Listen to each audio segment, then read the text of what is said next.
Hi, I am Joy, and there's always joy in cooking. Today we will make something exciting recipe, and that is chicken,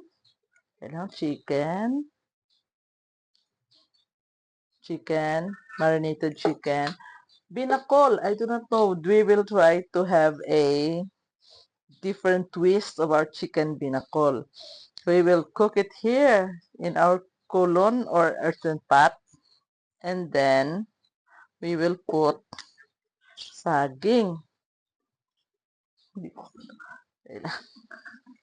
There. Okay, nice. So we will put all of this.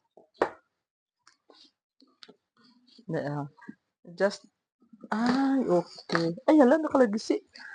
Okay. Next. So, do taga kabatuan, gigo nga tinuo, mabrahon ko, no? And then we will put na cabbage.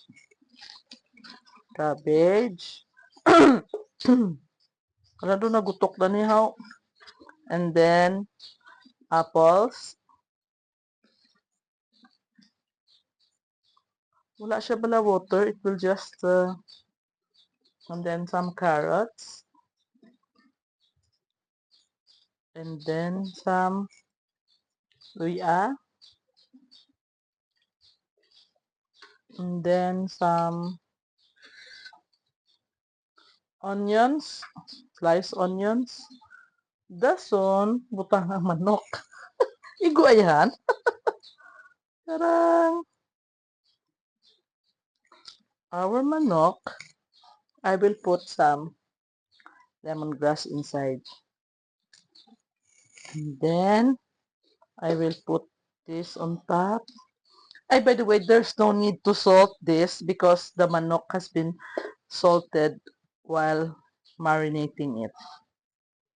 Tawon to, butang talitan na. Good luck, ano yan sa bursi niyo? Okay. Dason, this has to be cooked for 1.5 hours. Lawig ba? Mahal LPG. And then this one, you just break pat. Bala dang kahang. Okay, there. And then we will cover and then cook this for 1.5 hours. So I'll get back to you once this is done. Good luck to us. Here is our chicken, my style chicken binakol, pero it is dry. And then, look at the vegetables and the apples. I now cannot distinguish where are the apples.